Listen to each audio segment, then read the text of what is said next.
us, Joe. You too. Brilliant. Good luck. Yes, mate. We are live.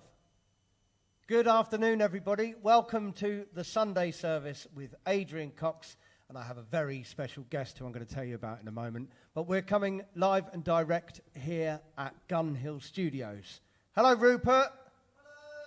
See, Rupert's here, and all the team. I can't believe that it was back in August that we were here, that we did the first one from here as a live stream. And there's been lots going on from here, but we've got things to tell you about that later. But today, I'm absolutely, fantastically delighted to have with me on the piano and singing to you all, the one and only Mr. Joe Stilgoe. Ta-da! Is that good? Yeah, good start. It's lovely to see you, and thanks so much for doing this. My pleasure. Where do you want me to speak? Through this or this? Speak through that. Lovely. It's great to be here. Happy Sunday, everyone. Happy Sunday. Now, I'm going to tell you a bit more about Joe and what he's been up to. Well, he's going to tell you a bit more about that. But we're going to start off with some music straight away. This is a tune called I've Got Your Love to Keep Me Warm.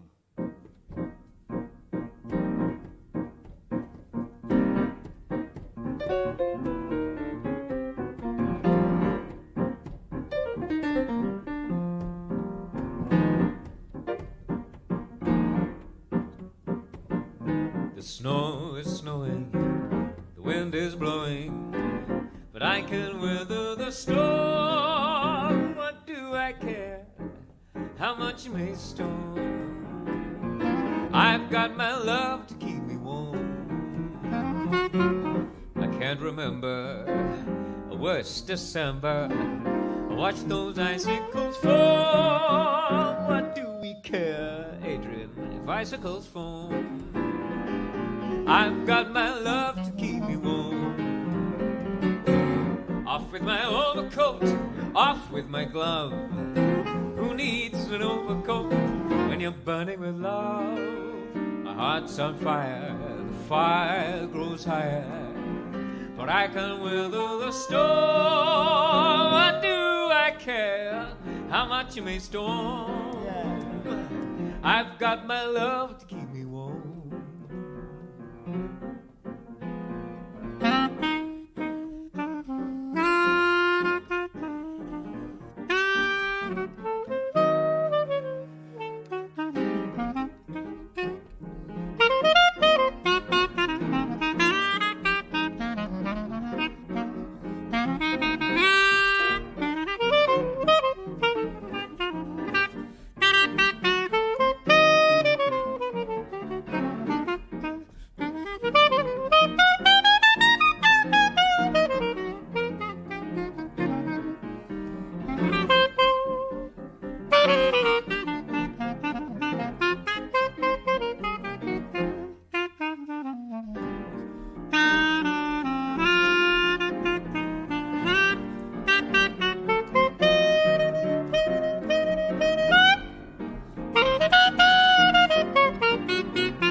snow is snowing, the wind is blowing, but I can weather the storm. From the clarinet, what do I care how much that stick may storm? I've got my love to keep me warm. I can't remember the worst December or year. I watch those icicles form, but do we care if icicles form? I've got my love to keep me warm. Go. Off with my overcoat, off with my glove.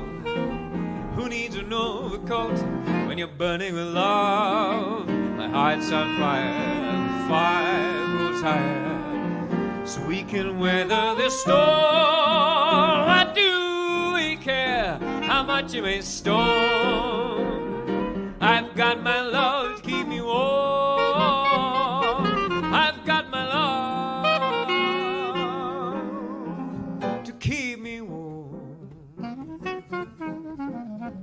To keep me warm. To keep me warm.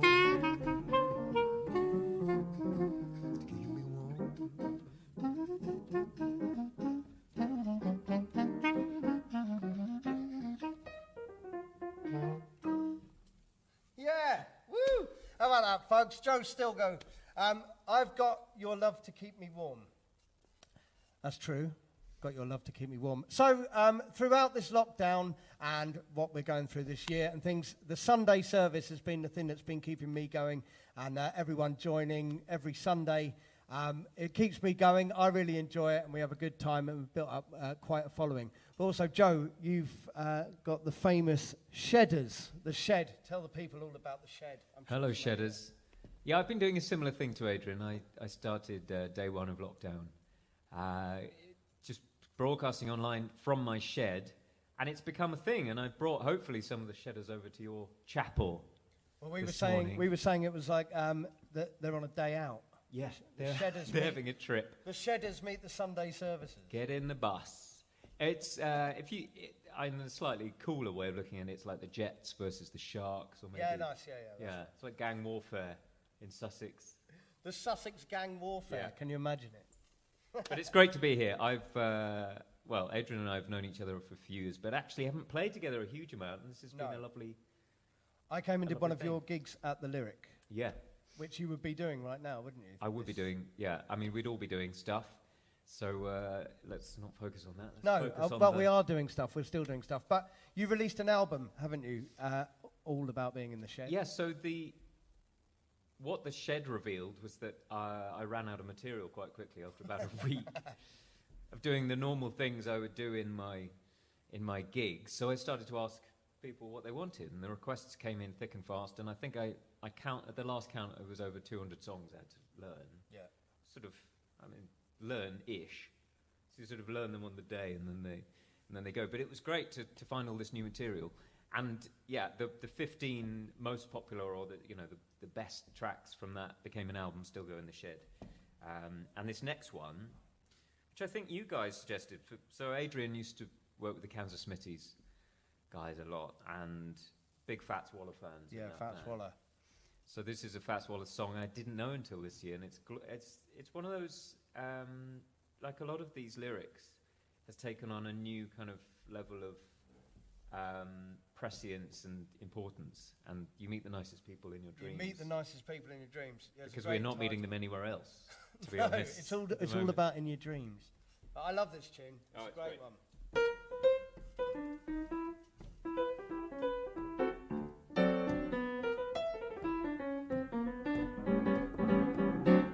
I've met some very nice people, some very, very, very nice people, but you meet the nicest people in your dreams. It's funny, but it's true. That's where I first met you. You're the nicest, paradisest thing I ever knew.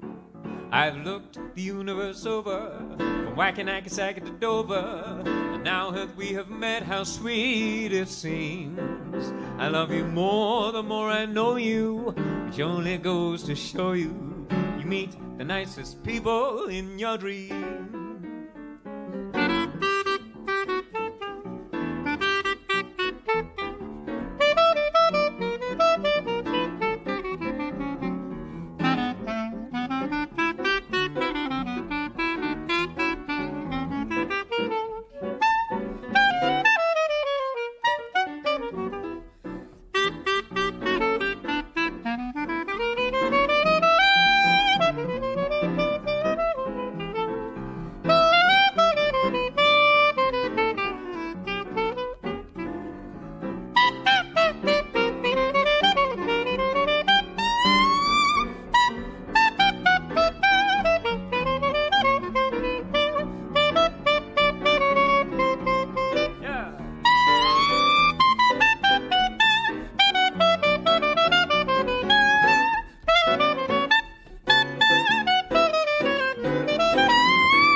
met some very nice people, some very, very, very nice people. But you meet the nicest people in your dreams.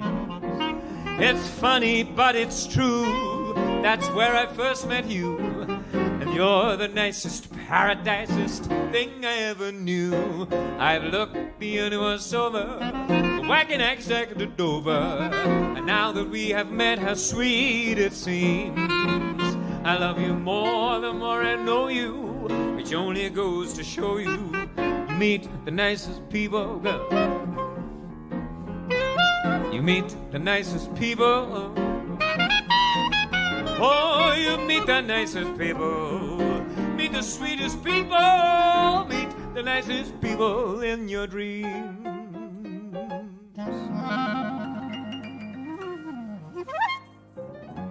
Yeah, you meet lots of them in your dreams. You meet the nicest people in your dreams.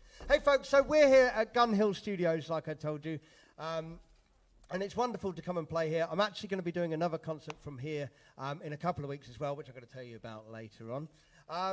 And there's lots of other exciting things that happen at Gun Hill Studios. Last night they were doing another broadcast, and they've had lots of other things, so make sure you follow their YouTube channel as well. But follow my YouTube channel. If you're watching this, you can just hit subscribe, Adrian Cox Music, and you can also subscribe to Joe Stilgoe. Subscribing, guys. That's what I end up telling everybody to do all the time, is subscribe. Please hit this, please do that. I think people are getting sick of me saying... No, never. All it is just a red button. I mean, it's not like you give your entire, possessions or all of your digital data to Adrian Cox. Yet. PLC. No, that's later to come. Yeah. So what have we got down? I've written a list, and on the list it tells me what we're going to be doing. And the next tune is one called "I Thought About You." Love this song. This was on my first album, but in a different key. That's the exciting bit about it. This is something Adrian... So with all these tunes today, Adrian sent a suggestion for a few of them, and I thought about some others I could do, and it's really lovely revisiting some of these songs.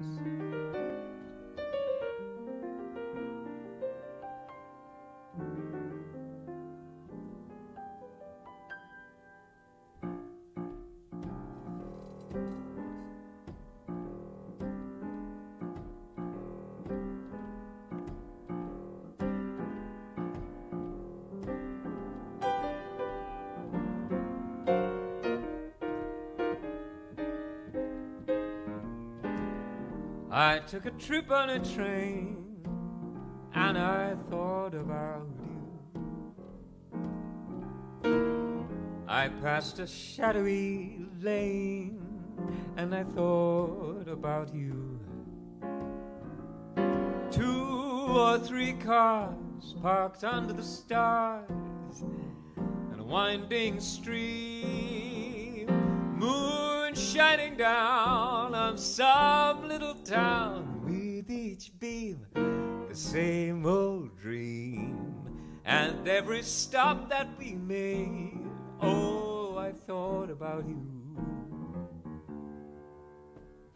And when I pulled down the shade, I really felt blue. I peeked through the crack, looked at the track, the one going back to you. And what did I do? I thought about you.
and I thought about you. I passed a shadowy lane, and I thought about you.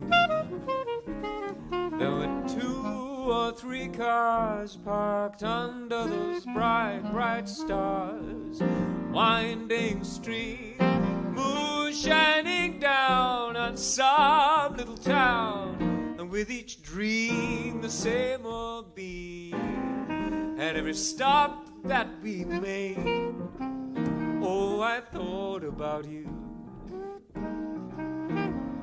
And when I pulled down that shade, I really felt blue. But I peeked through the crack, looked to the track, the one going back to you. And what did I do?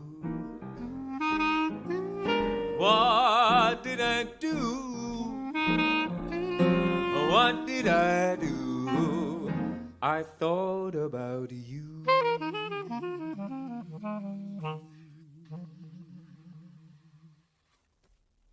Yeah, that's a great tune. On Love your that album, tune. Joe, who plays trumpet on that?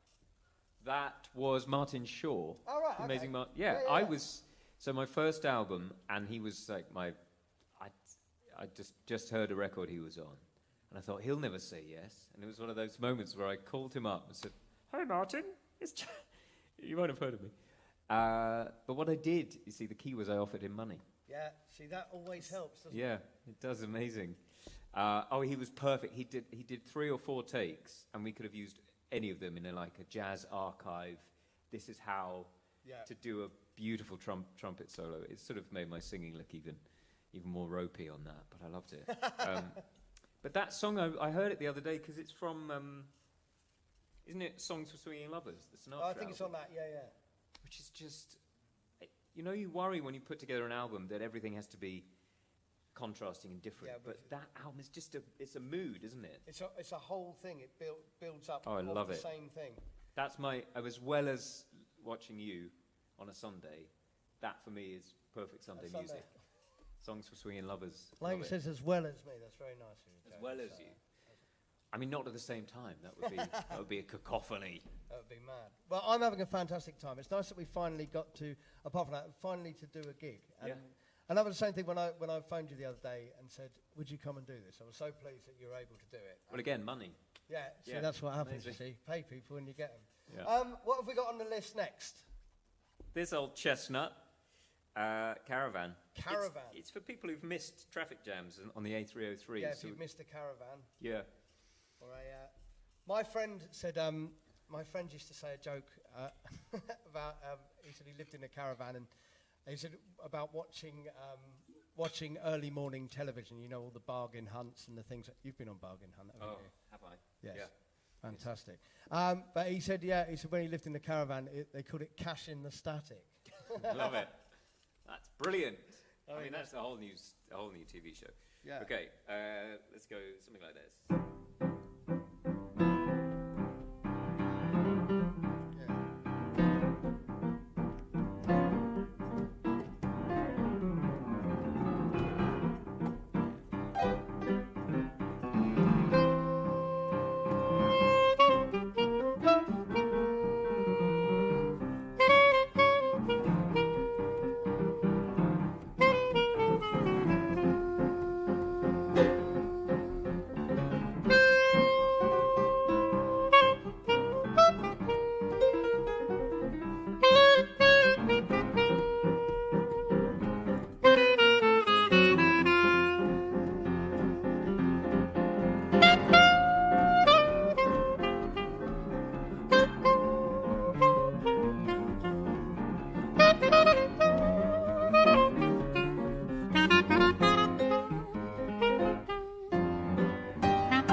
The crowd went mild.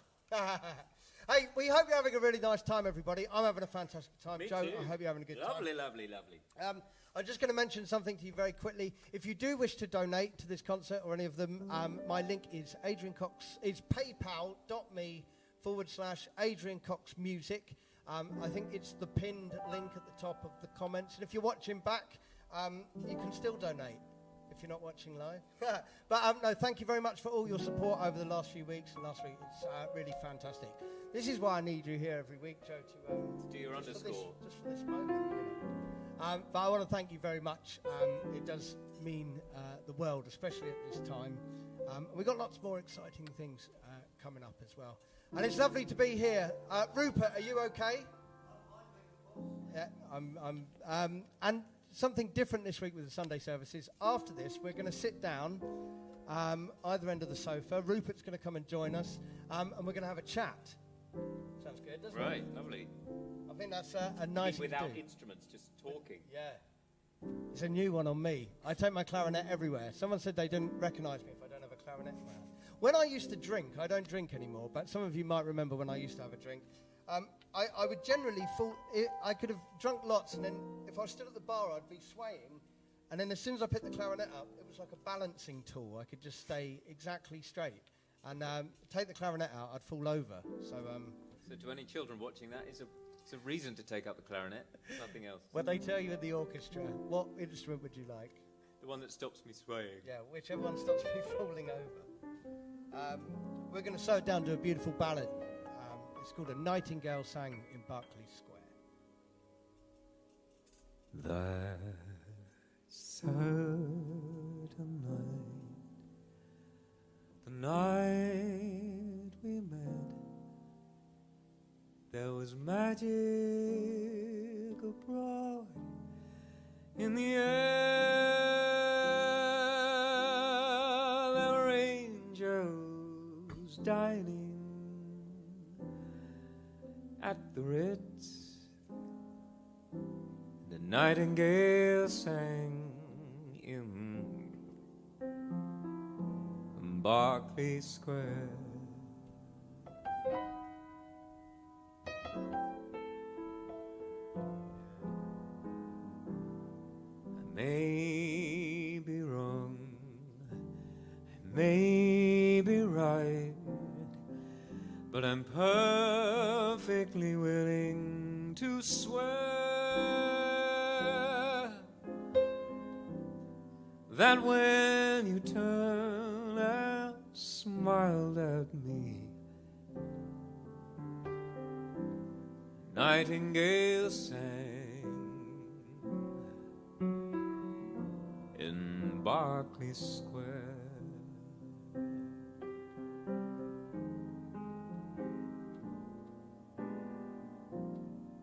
The moon that lingered over London town, poor puzzled moon, he wore a frown. How could he know we two were so in love? The whole darn world seemed upside down. The streets of town, they were paved with stars. It was such a romantic affair when we kissed and said goodnight. Nightingale sang in Berkeley Square.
lingered over London town.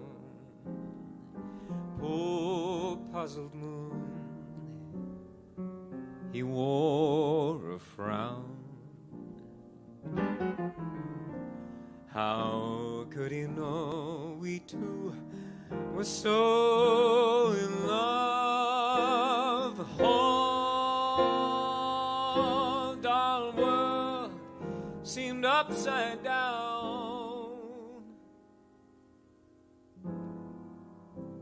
Streets of town paved with stars. It was such a romantic affair,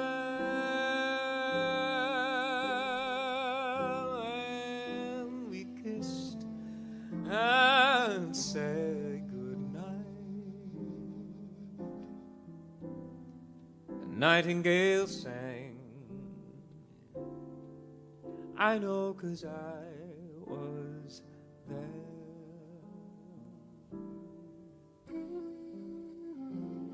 That night in Berkeley Square.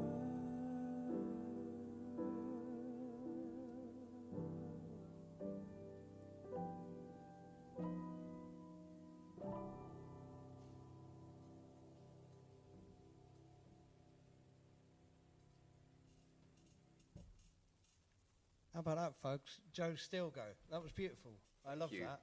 That's such a fantastic tune, isn't it? Oh, amazing. Even with the wrong chords in the middle eight, which I did. I like those chords. Oh, good. Yeah. I didn't know you'd rewritten it. Well, PRS. Always arranging it for You can PRS. put that down as yours. Oh, I love that. That was one of the first standards I ever learned that I really connected with in this sort of atmosphere way. You know, because you can just learn tunes and they're great tunes. But the ones that really get you. Yeah, there's a few like that when you actually play them. One of them for me is Stardust. Yeah. That's why whenever I play that, I sort of am completely in the moment of it. Oh, yeah. Yeah, and they don't go old. You never get bored of them, these tunes. It's my favourite. Stardust is my favourite tune. And whenever I listen to it, of course, Louis Armstrong version, I listen to that. Yeah. It's great. And this next tune we're going to do is... it's one that you hadn't come across, had you? No. Well, I know that. I mean, I know the Ella and Louis recordings, but there are so many that because there's a kind of Verve album you can buy that's got 15. It's got all of that, yeah. But then there's loads more, and this one is. Well, when I texted you when we went through what we're going to play, I said, right, here's 5 tunes I'd like to play with you and this, and I said, Under a Blanket of Blue. I said, I'll sing it, and then I sent the version of Louis and Ella, and then I even wrote it down on the list. Hold on, bear with me.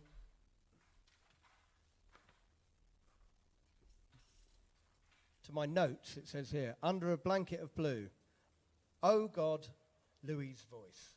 That was your text message back to me. And so I'm going to sing it, but unfortunately, I'm not Louis Armstrong, of course. You're the Sussex Louis Armstrong. Yeah. With clarinet. With clarinet. But this is a fantastic tune. It's called Under a Blanket of Blue. All in from the start. Yeah. All 2 of us in. 1, 2,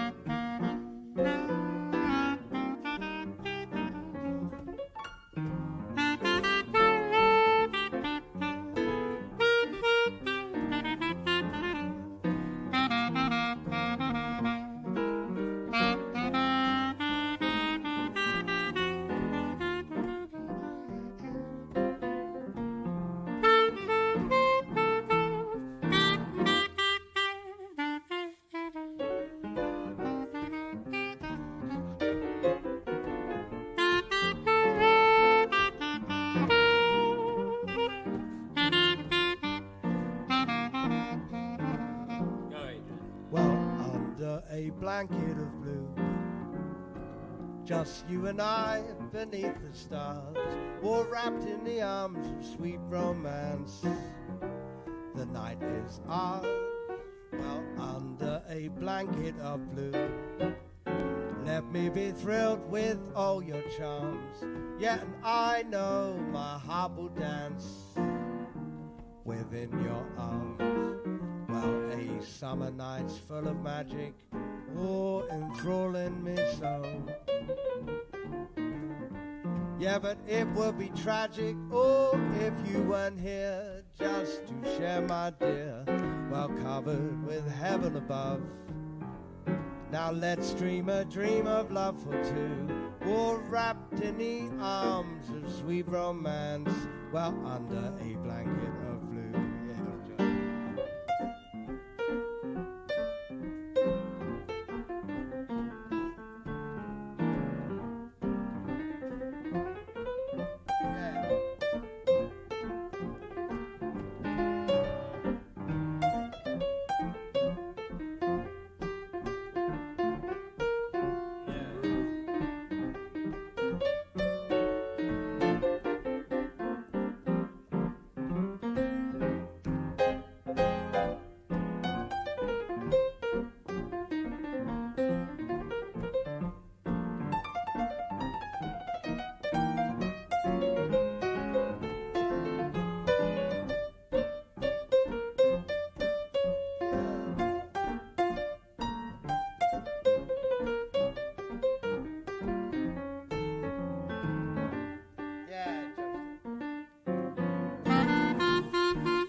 Just you and I beneath the stars, all wrapped in the arms of sweet romance.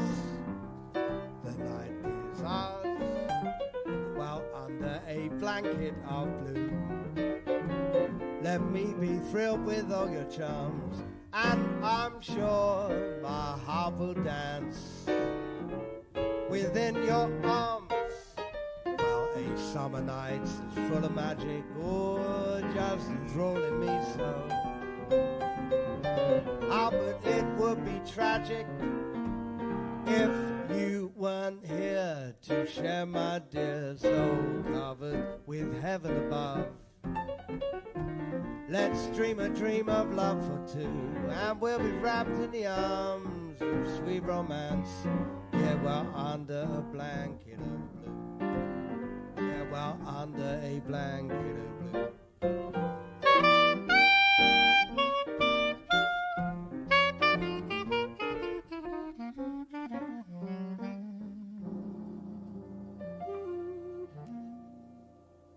Yeah, under a blanket of blue. Good tune, isn't it? Love it. I like that tune. Anything by Louis Armstrong, of course, is the best. Louis Armstrong, my favourite musician. Everybody should listen to him all the time, and everything will be all right. Yeah. Is he coming on the shows? Yeah, at some point. Yeah. As you said, it's all down to money. Yeah, I know. You can't get him for money. So is everybody here okay? Rupert, are you all right? Have you got anything to say? Nothing in particular. There's loads of nice comments and hand-clappy things. Hand claps, nice comments. As we said, after this, we're going to sit down and have a bit of a chat, a bit of a conversation and things. And so if you have any questions that you want to ask, I don't know what kind of questions. You've got an incredible question that's going on, or it's a debate, should I say, on the Shedders. Satsumas and clementines. Yeah. Yeah, the big one. What's the difference? Satsumas, clementines, tangerines, mandarins. Anything else? Camera crew? Rupert? Well, I mean, I suppose you can peel them. It's the same. Did you get a potato in your stocking? Yeah. Oh, you were one of the lucky ones. A Maris Piper. Again. Again. Fantastic. Right, what have we got written down here? This was a choice of yours, wasn't it? Oh, yeah. So this is another Fats Waller. Instrumental. This is called the Jitterbug Waltz. And there are lots of versions of this, but Fats Waller's own version was quite slow, I think. And then there's an Art Tatum one. It's fun, isn't it? I mean, Spotify. That's another conversation, like the Satsuma versus Clementines thing. The pros and cons of Spotify, but one of the big bits, the big pros for me, is being able to look up a tune and seeing all those. Well, I think we're very lucky. Well, as soon as it comes up with every single version you could ever think of, and then you go through and you listen to it, and I actually personally think that we're all right. Whatever anybody says about that bit, that side of the debate, I do feel that we're very lucky to have access to everything. Completely. And, I remember going into the jazz section of Tower Records or Virgin, which is always behind a glass door, because that's where you keep jazz. Yeah, who was it? Don't let it out with the other guys, not the cool rock guys. Jazz is an air-conditioned cell. Air-conditioned, yeah. Yeah. And you would have to find the Japanese import for $23.99 of that one album you wanted one song of. Yeah. I'd be like, I might as well just work here and just. Yeah, exactly. Yeah. So that is a huge thing. I mean, we don't just think of all those, people learning jazz who don't have to spend all that money on. Yeah. But in another way, and we'll get onto this, I'm sure later, there isn't that same sense of self-discovery that I'm sure we all had our own. Have you heard this? I'll burn you a copy. Yeah. Yeah, here's a tape. Have you got... Here's a tape machine. Quickly record me this. Yeah. Record over everything. You put the little bits of tissue in the top bits of that. Yeah, or gaffer tape. Electrical Gaffer tape yeah. over the top. Yeah. That was Spotify for the 80s generation. What's this? Yeah, so Jitterbug Waltz. And yeah, neither of us has played it. No. Before, so it's exciting. Let's see how it goes. Bit of Stardust at the start. Yeah.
Jitterbug waltz. As you can see, I completely stacked my bits there along the way. Yeah, Sounded great. All evening yesterday, I spent 10 hours of yesterday practicing and playing, which I do every single day.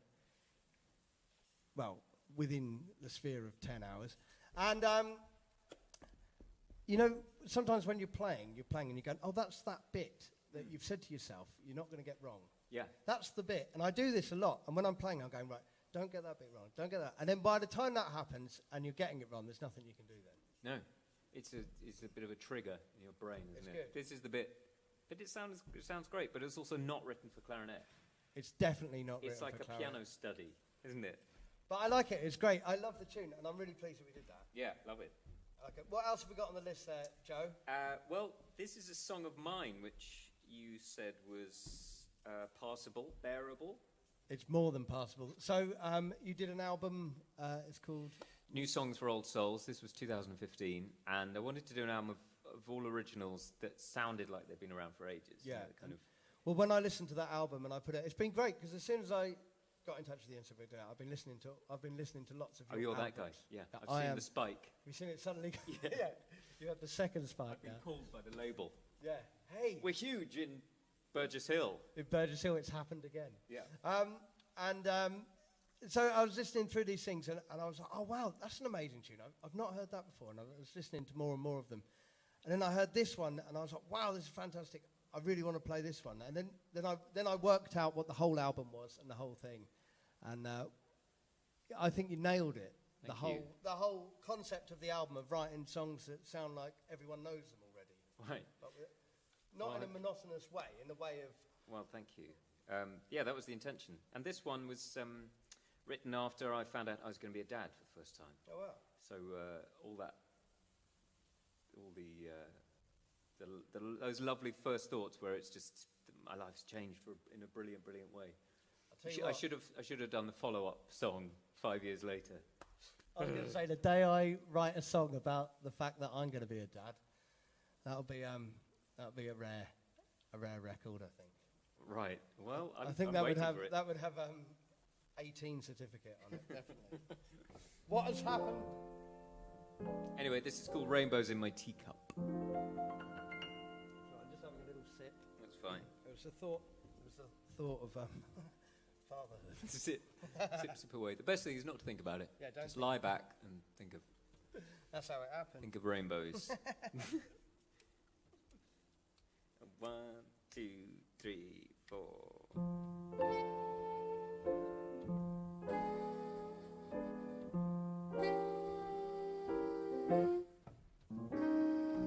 I've got rainbows in my teacup. Found some moonbeams in the sand, and it feels like I've been told where they're keeping all the gold. I never would have guessed my crockery is blessed. I've got butterflies and seesaws, stars are peering down to see. It's such a simple thing, only miracles can bring. Rainbows in my cup of tea. Wished a lot and dreamed a lot. When told of the chances, it seemed a lot. Now I find the clouds are lined with silvers, they said. So now I dip my bread in rainbows. I'm stirring with a teaspoon, while moonbeams pile up beside the sea. I've got rainbows in my teacup, rainbows in my cup of tea. Adrian plays the clarinet.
wished a lot, we dreamed a lot. When told of the chances, it seemed a lot. Now we find the clouds are lined with silver, as they said. So now I dip my bread in rainbows. I'm stirring with a teaspoon, while moonbeams pile up beside the sea. I've got rainbows in my teacup, rainbows in my cup of tea.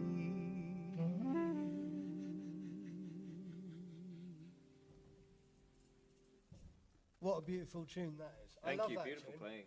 It's one of my new favourite tunes. Oh, that. good. You know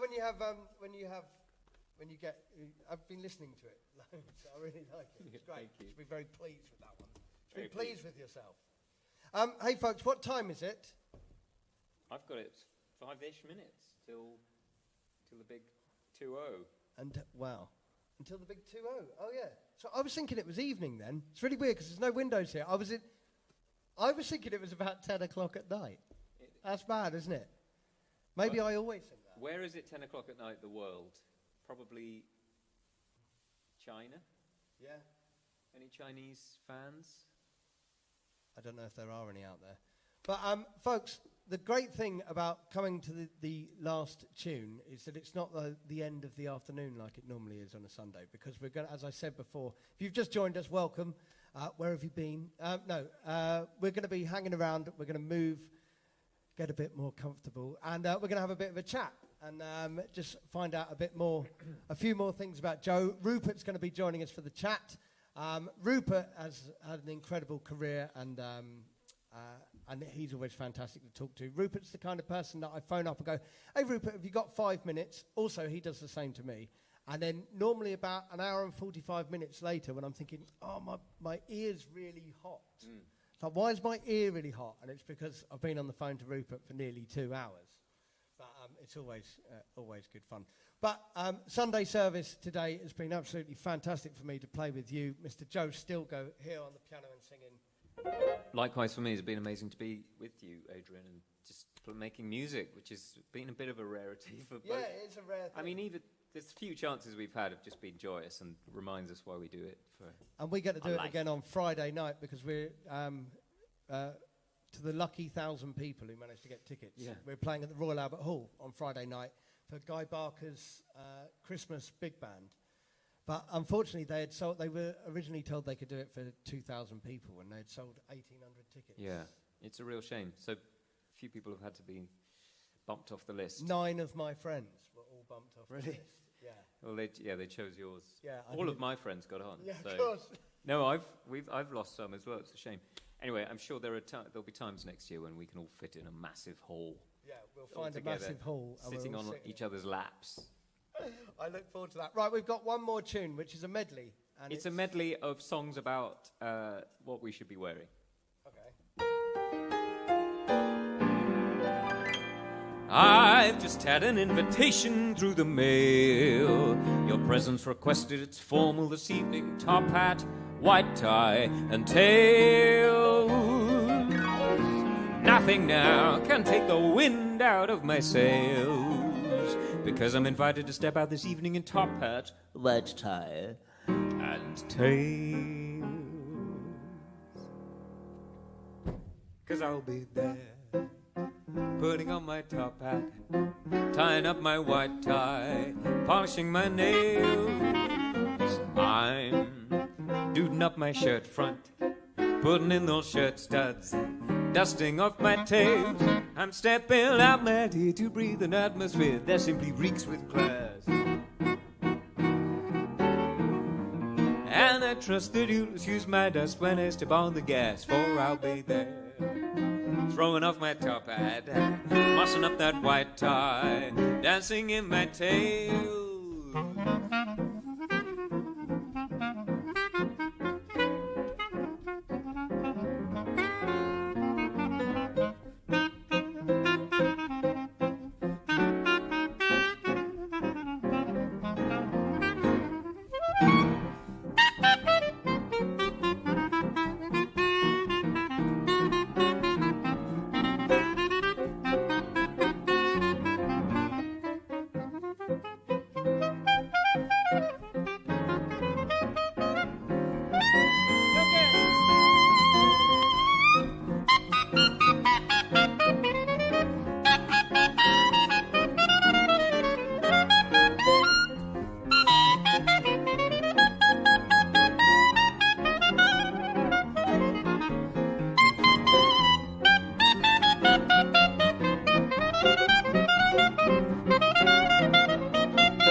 I'm stepping out, my dear, to breathe an atmosphere that simply reeks with bikes. And I trust that you'll excuse my dust when I step on the trikes. I'll be there. I'm throwing off my top hat, mussing up the white tie, polishing my nails. I'm doing up my shirt front, putting in those shirt studs. I'm throwing off my top hat, putting on the top hat, a little of my top hat, watching top hat. Ba-dum-bum.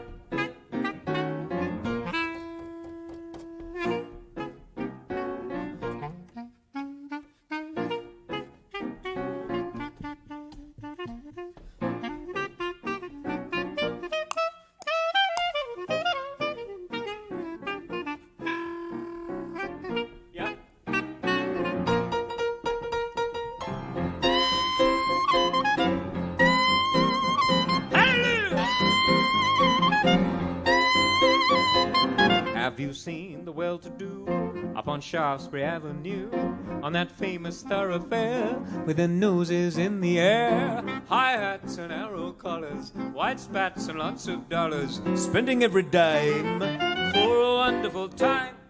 If you're blue and you don't know where to go to, why don't you go where Harlem flits, putting on the Ritz? Outdoor types who wear a deco pants with stripes, cutaway coat, perfect fits, putting on the Ritz.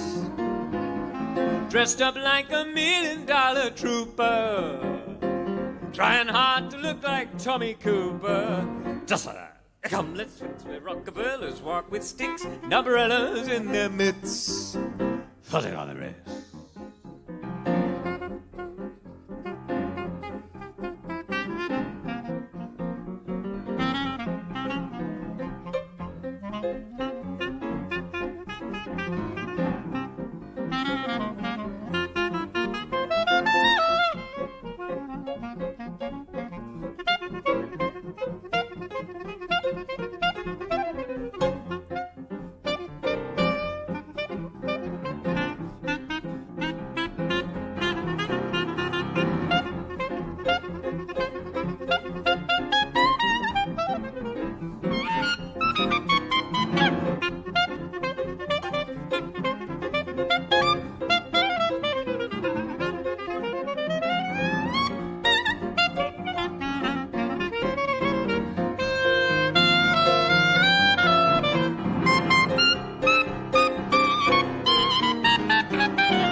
Treats a sweetie too, highbrow drinks and oyster stew, though he knows quite well his dash means 6 months of warmed up hash. Dry spots today they borrow, those spots were all in sorrow, but nobody cares, now we're all millionaires. If you're blue and you don't know where to go to, why don't you go where Sussex flits, putting on the Ritz. Spangled gowns upon the bevy, quadrum browns on the levee, all misfits, putting on the Ritz. That's where each and every Lulu bell goes. Every Thursday evening with the swell bows, rubbing elbows, come with me, we'll attend the Jubilee, see them spend their last 2 bits, putting on the Ritz, putting on the Ritz, putting on the Ritz.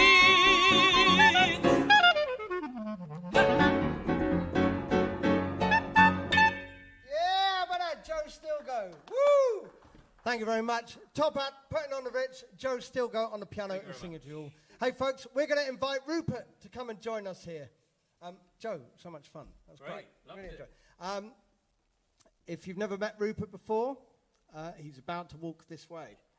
We're going to take a seat either end of here. Okay. Does that sound about right? Yes. I'm going to sit on one end of it. I've just got to hide my. Or I could stay here. What was I looking for? Or you can stay there. What works best for everybody? I think piano players stay on the piano stool because of it's his thing, isn't it? Really? It's my realm It now. is your thing. Yeah. I was looking for. And I will sit here. I was looking for a jumper. It doesn't matter. Okay. Yes, because we at have home to be copy socially break discoed. or just straight on? Straight on. Yeah. We have to be socially discoed, don't we? There's a clarinet down there. Yeah. Crap. So Don't tell him. I can take this off now, can I? You certainly can. So I didn't get to do our joke. We're going to do it. Oh, yeah. I was going to translate. We'll do that, Nick. Yeah. Yeah, I was going to go like. So he's going to talk like a human, and I was going to go. Like a human, like I do.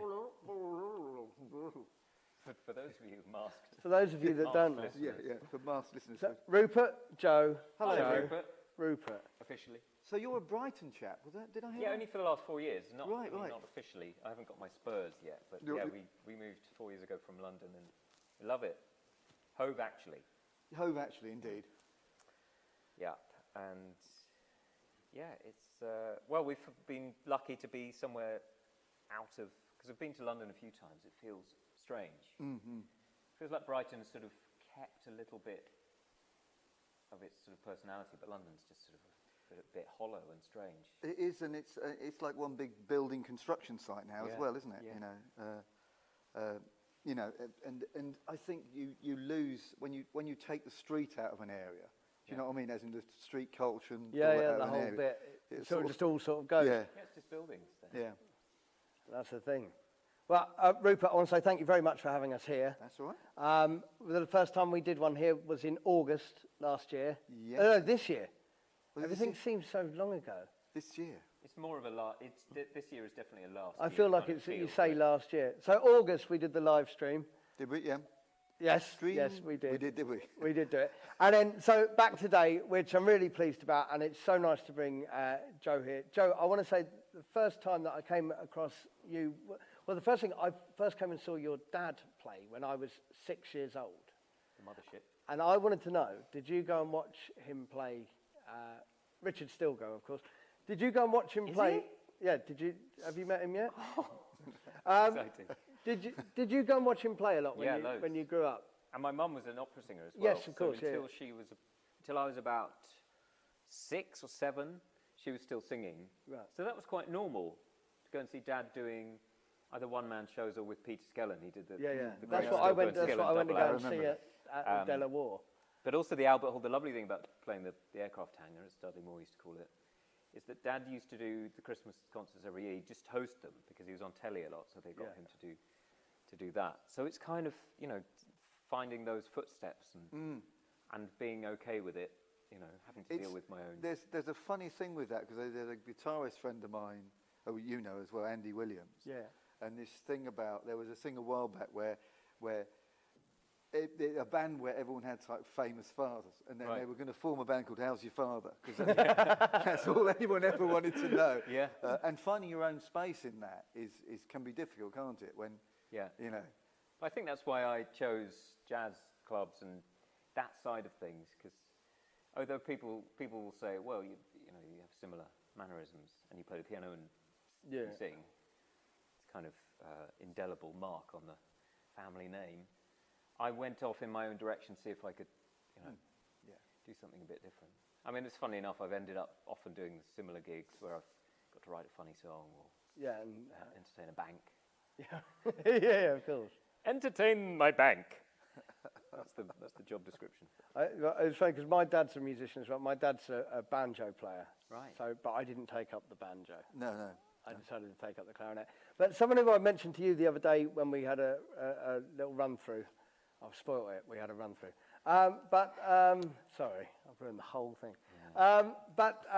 A teacher, my clarinet teacher, was a guy called Jack Gilbert, who I said, Jumping Jack Gilbert, who lived in Burgess Hill. And now there's an amazing connection that myself and Rupert have. Is that Rupert used to play with Jack. And we both had him as this kind of mentor figure. Yeah, sort of 20 years apart in a weird sort of way, yeah. And it's weird, and we both feel really enriched from knowing him. Yeah.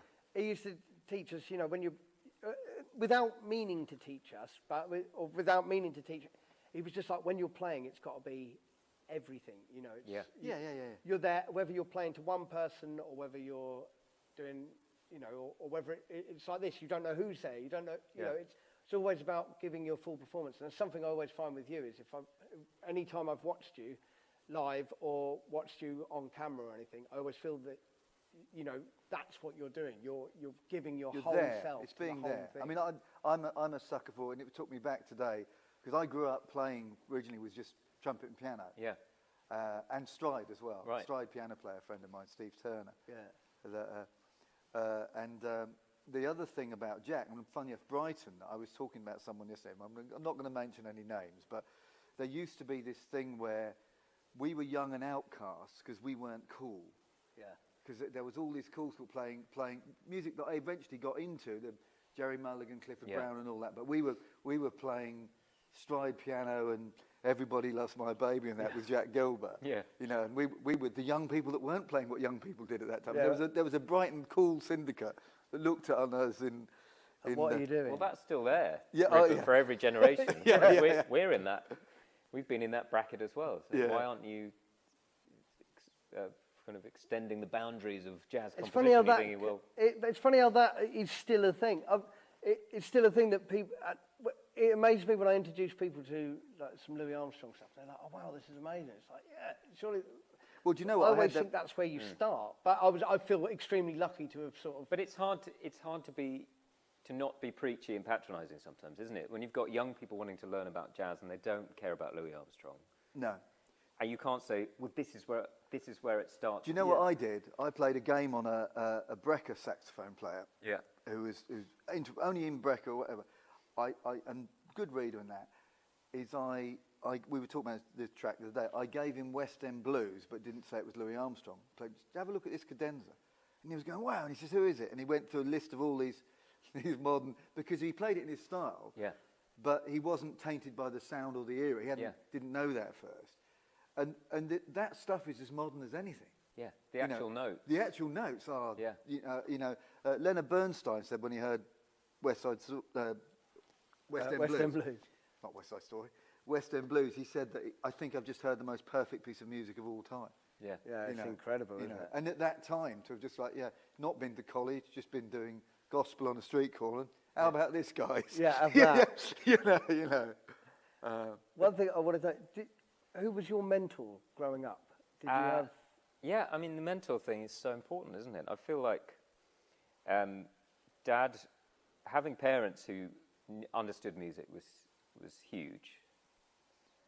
But actually, Peter Skellen, Dad had gone a different way and he started doing gigs in cabaret clubs when he was 18. But Peter had gone to the Guildhall and studied proper piano and then got a record deal and had a huge hit in the 70s. Yeah.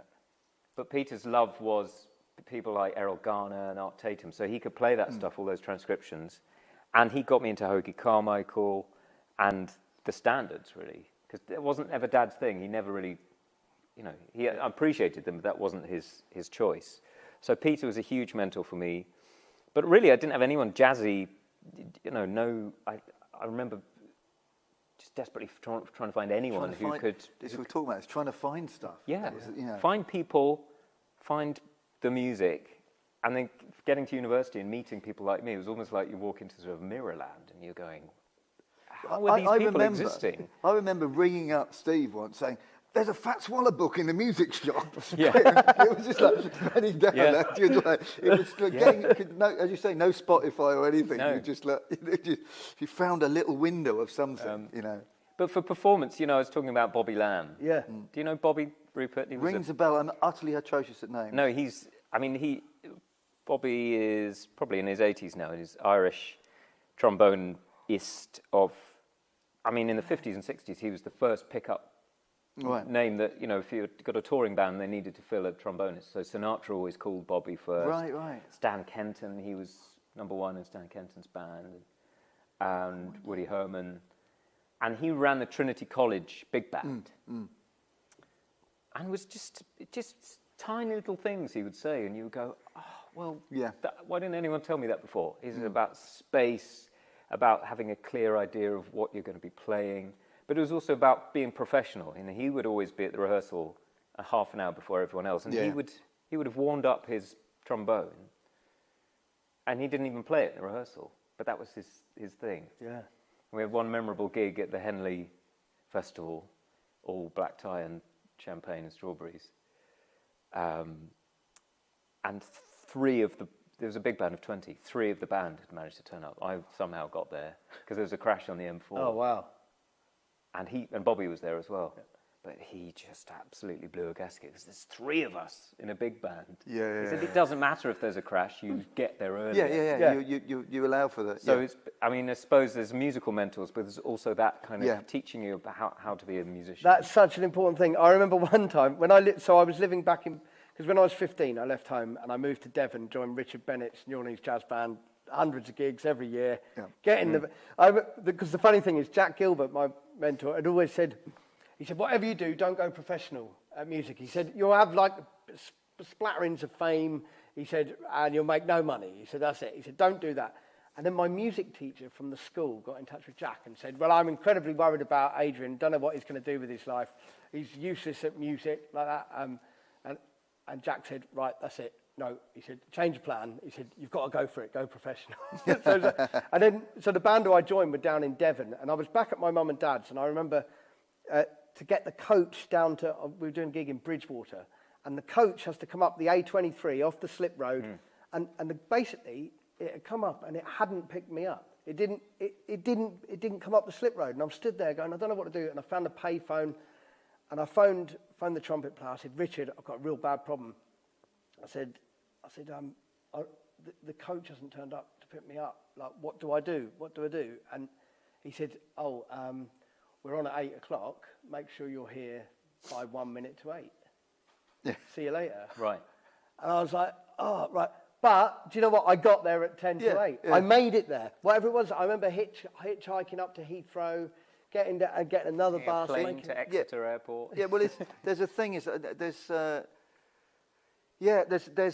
a couple. I have to do talks to do his stuff we do, and I love sharing any knowledge I can help. But one of those things with that is that thing of, I want to do a thing of how not to get signed, because there is a load of things that, I had a gig when I've tried to help people, and I kind of have a 3-strike rule with when I used to do loads of gigs and that, I'd have a pad of people I'd use, and there'd be a point where you go, and I remember a sax player in Brighton ring me up from a function. I was at a function in New Forest, and he rang me up on the day for a lift, and I'm like, we're there.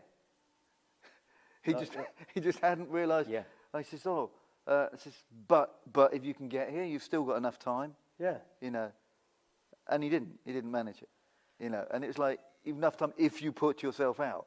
Well, that's it, because that's the thing. There's a whole side. It's not. We were talking about this the other. It's not enough just to be able to play music, it's like a whole side of. You have to have the whole package together. But unfortunately, the musical temperament for lots of people doesn't go with being organised and being good at travel or money or anything. That's why lots of super genius musicians have people who do that for them if they get successful. If you get to that point, yeah. But for lots of others, it's hard, and you can be a great sax player but never get to the gig on time, and that's it. Yeah, you have to your brain sinking. What are you going to do?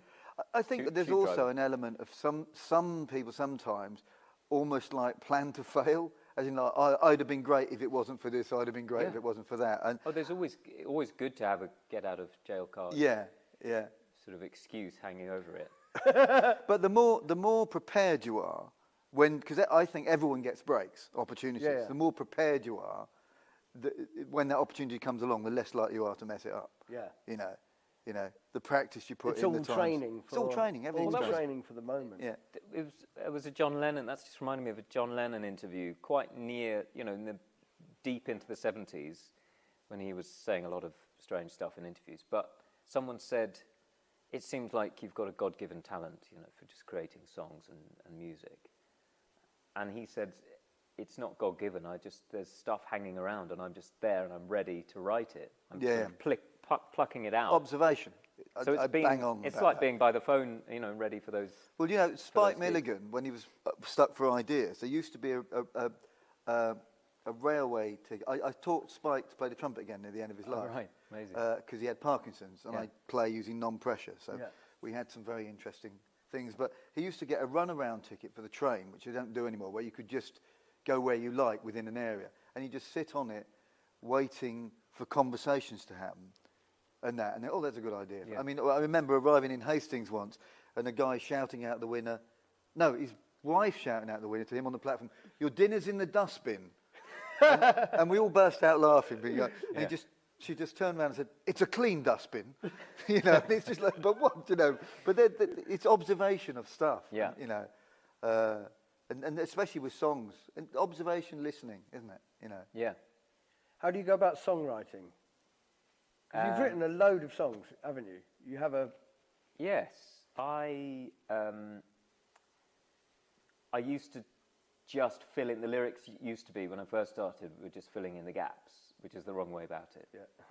But now my songwriting heroes are, I suppose they used to be all the, Gershwin and Cole Porter for the music. Yeah. But now it's people like Randy Newman, Joni Mitchell, Stephen Sondheim, who are, the song is nothing without the words, but the music's still great.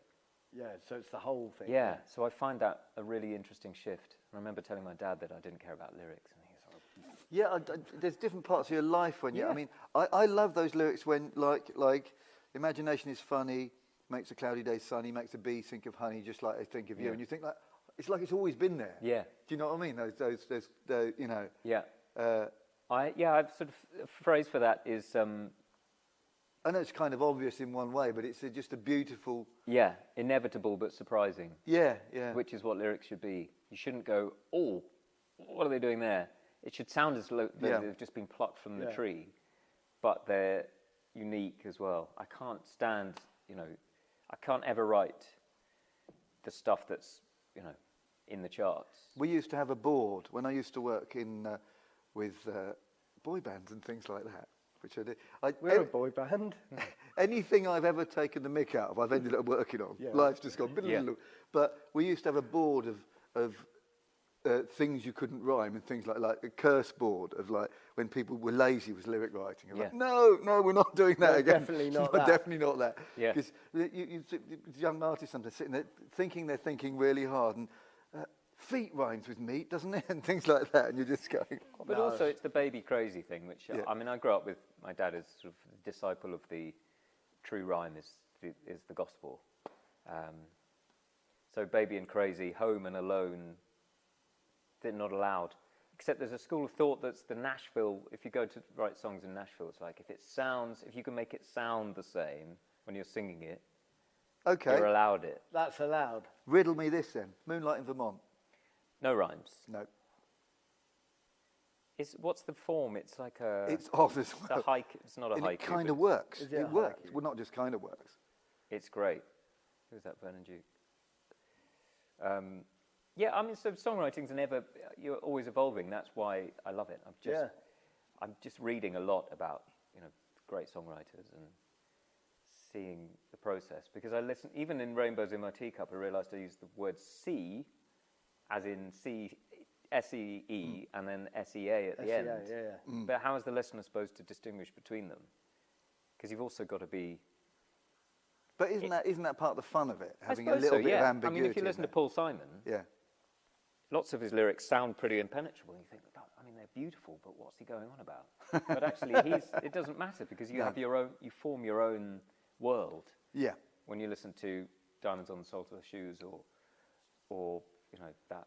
Well, I think there's that thing of everyone's entitled to their own memories. So a song can be, when people, I mean, this is something we got from Jack as well, that thing of like, nothing's below you. Yeah. Do you know what I mean? As in, if something was playing when someone proposed to someone, that's going to mean that to them for, you know.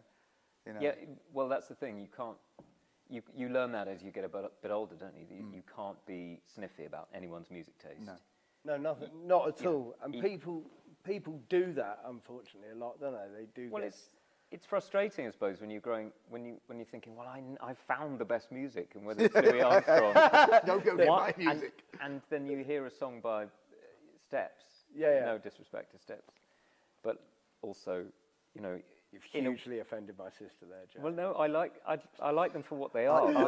I can't remember. I'm going to try and avoid names, but with one of those bands, and I'll tell you that, ended up backstage, and I'd never been to one of those sort of gigs before, and I was just shocked and horrified, and it was at Wembley, and everything was on playback as well.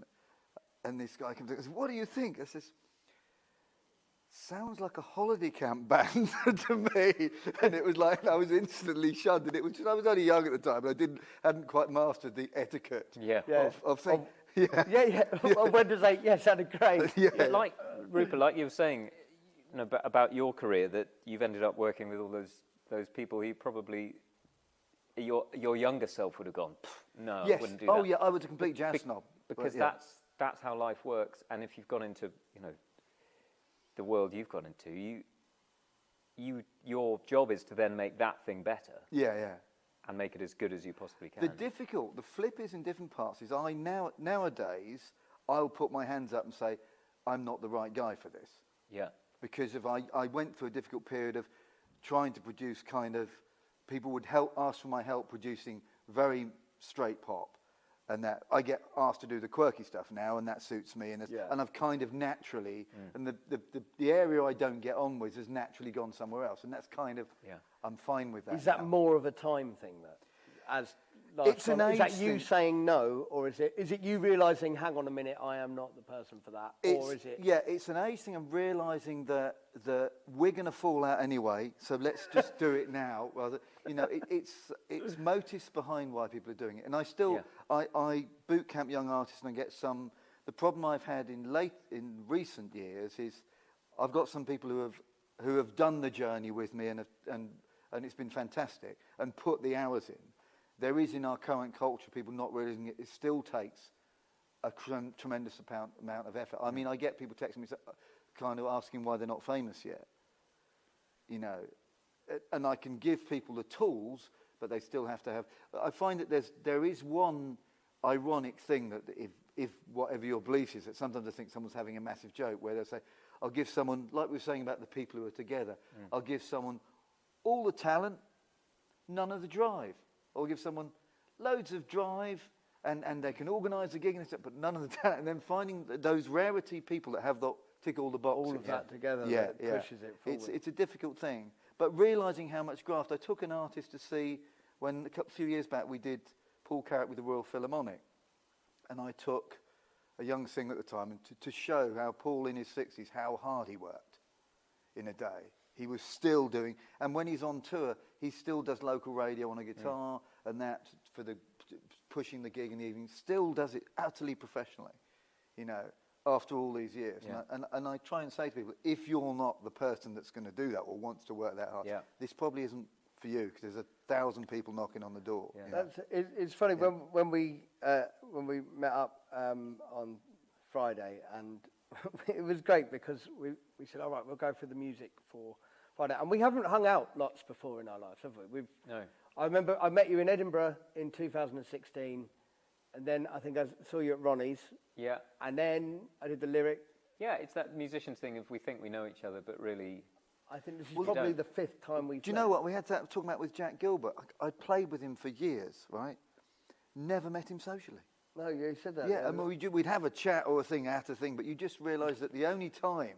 was in that... Well, this was the nice... So I arrived to meet Joe on Friday, and before we even played a note, we had a chat for an hour and a half. Yeah. Like before, like piano, clarinet, and I just said, that hour and a half was just as important as actually playing the Yeah. tunes. Oh, definitely. Because you've got to, if you're going to play with someone, all right, there's sometimes that thing where something happens and you go, wow, we've got to do that again.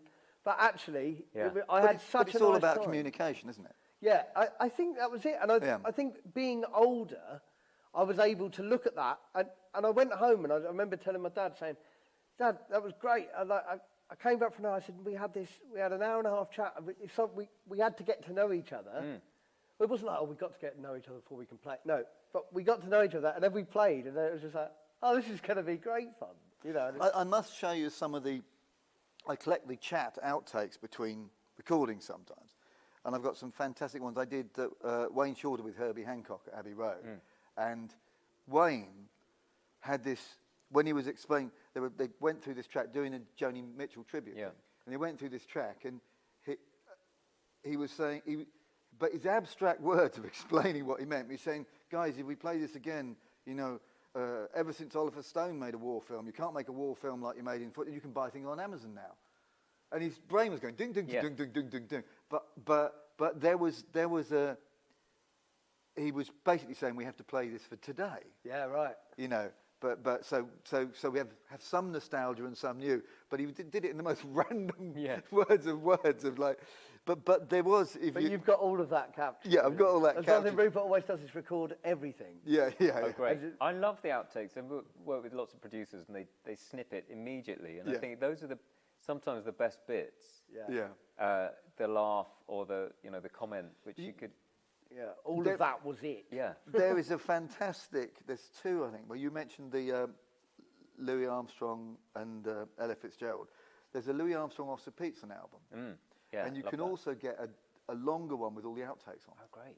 And it's fantastic, and it's great to hear. And I think it's important to hear them trying to start a song and messing it up at that level. Going, my mama done told me, boom. No, is it on the?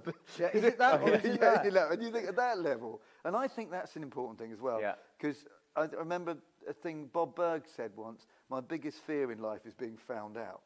Yeah. And it's that thing of realising that it's all right to make a mistake, or it's all right to. Have you seen the Ronnie Scott documentary? The recent one. Yeah. Yeah. On BBC. All right. Yeah, It's great. Really It's good. a proper feature length. I think Bob Berg's on there, but Ronnie himself, lots of interviews with him, and he was the classic imposter syndrome. Yeah. He thought he was useless at the sax. He thought he was just there to tell the jokes. And even then, he didn't think he was very funny, but he was brilliant at everything. It just wasn't. You know, there is talking about temperament. There is a whole stream of musicians who don't ever feel they're good enough, and maybe it holds them back from. But the trouble is whatever level you are at, and I try and when I warn people about this, when they're without killing their enthusiasm, whatever level you're at, you know how you do what you do. So you very rarely surprise yourself. So you're always doing this, but the mountain will always get higher as well. You know. Yeah, which is why it's best to have heroes who are completely useless at their chosen field. Yeah, That's why Les Dawson for me is. Yeah, of course. Nobody know. Oh, fantastic. But it is a difficult thing. I love that thing. I try and say to people sometimes, the one person to get to a level where the one person in the band you aren't listening to is yourself. So you just enjoy. When you're enjoying everything that's going on. Yeah. That's an important thing. But it's difficult.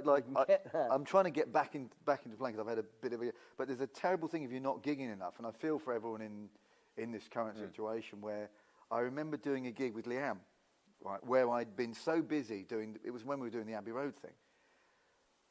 I could feel I was out of time. But and I said to Andrea, who was in the audience, said like I'm out of time. I'm not. And she was like, well, Andrew doesn't suffer fools. Said, yeah, I know. Just build you in that kind of. And it was kind of that thing of you have to, and it's a difficult thing for people today because we all learn playing loads, and gigging loads. And I said to someone the other day, sort of, are you gigging a lot? One of these young artists. Oh yeah, I've got. And this was a couple of years ago. I've got a gig in January, February. I said, well, when I was your age, I was doing 13 gigs a week. I was doing a gig in a pub, a gig in a nightclub, an afternoon gig, 3 gigs on a set. Bang, bang, bang, bang, bang. And that's where you get your chops. Yeah. And if you have a break, it's hard to get that. To get back into to that. pocket. But time is the essence, but time is the key for that. Yeah. Because you've got to be settled. It's like it's like anything where you have to be completely focused and ready, but actually relaxed at the same time. You have and to if you haven't had all those hours and hours and hours playing, you don't know what it feels like when you're at the Albert Hall or you're at Ronnie Scotts or you're at a pub and your heart rate's going different rates. Yeah, dealing with that. Your fingers, I sometimes call it winter fingers or Christmas fingers, turkey fingers. But whatever it is, my hands aren't really the same all the way through the year. So sometimes I find it very easy. And the same with time. Sometimes I think I'm unable to get into certain tempos at, as much as I can at other times of the year. So all of those things you've got to take into account as you're learning. Be aware of this thing. I was talking about when we was back with Jack Gilbert. We talk about that thing of the voices in your head sometimes. When I used to do some of the Hot 5 stuff, the Louis Armstrong Hot 5 stuff, and I knew there was people there who'd only came to make me to watch me mess up. And there's certain ones where there's a note at the end, and then you get your 32 bars from there, and the voices have started going, you're not going to get that one. Of course you're not. Who do you think you are? Why did you even take this off? And then you realise the guy's actually saying that. Yeah, that's your right. shop. Yeah, he's actually there. He's actually there. Hey, so, Joe, I'm going to ask you, because we'll wrap up in a bit. No, leave immediately. So when plans for when things normalise slightly, or things have you got coming up? I know you've got a gig in London happening in December.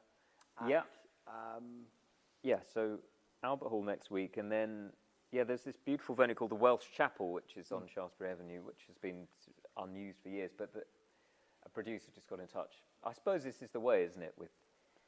Because venues that haven't opened are going to find it very hard to just suddenly open. So this is a beautiful space, and they're going to make it look beautiful and light it and put sound in. Great. So 2 solo shows there. What date's on the that? 18th, December the 18th. But it's mad looking at last year's diary, because Christmas is, it's the 13 gigs a week. Yeah. I love it. I'm pinging around from gig to gig and realising I hadn't learnt that song well enough. Yeah, right. Oh no, that's for the TV. Shame. So this is a bit more relaxed, and I am enjoying it. I'm getting used to that, and I've been writing a lot more, so I've had the time to do that. And January, you've got the thing at Zedell. Yeah, I've got a week at Zedell with various different people. Joe Stilgoe and Friends, which is the 18th to the 23rd. And then who knows? I mean, I was going to put a tour in. I was going to do a new album, but I think I'm keeping it light. Same with you? Yeah. So I've got my idea for the next album, which with strings, and the idea is all here and things like that. But it's just a matter of, because the guy who's arranged all the music for it, he's in Paris, so I've got to arrange for the arranger to come here for the recording and things like that. But it's all exciting, and Gabriella Swallow's going to be doing it. And as I said, Denny Eilert, mutual friend. Denny was here on the one that we did in August. Yeah, it was great with Dave Newton and Ferg. Yeah, it was great fun, So would you come back and do another one of these with me? Yes, Joe? tomorrow. I'm Okay. free. Is that all right? No, I'd love to. And Rupert, I love this space, and it's been great to play music in a really different, exciting room. Yeah. And quite close to where I live. Yeah, amazing. That's a result. Give or take the odd horse on the way here. We should have done sorry for everyone if we've not been talking to you on the notes that have been coming up, because there's been loads and loads of things. Well, I'm going to go through them all and get in touch with people and things like that. I'm going to tell you that also, I'm going to look at the camera for this bit. Hello. It's probably just my mum watching. All right, Mum. It would be embarrassing if she's not watching. Yeah. But it's just like, oh well. No. So on December the 20th, I'm going to be back here at Gun Hill Studios, and we're going to have a Christmas party. I'm going to do a gig, and there's a few people who I'm going to ask to come down. If you're in the area, you're always welcome. Of course, it could be sooner than you thought. Antlers ahoy. But anyway, so that's going to be on December the 20th. Again, if you do want to donate to today or any of the shows, it's paypal.me/ that way. Adrian Cox Music. It's not compulsory, but it all helps, so thank you. I'll say thank you, Rupert, right. very much. Thanks to all the crew, and a huge thanks to Mr. Joe Stilgoe. It's been great, man. Been great Thanks very to be much. here. Thank you, everyone. Thanks. And we hope you've all enjoyed it. The Sunday service with Adrian Cox. Da-da-da-da-da. But we're Yeah. we'll see you soon. Bye bye. Bye bye. Bye bye. Bye bye. Bye bye. Bye bye. I've probably got to go and turn it off. Turn it on. Turn it Should have on. pressed record. No, Really. it was a good run. Turn It was a it good, on, turn good it dry on. run. We had a good time.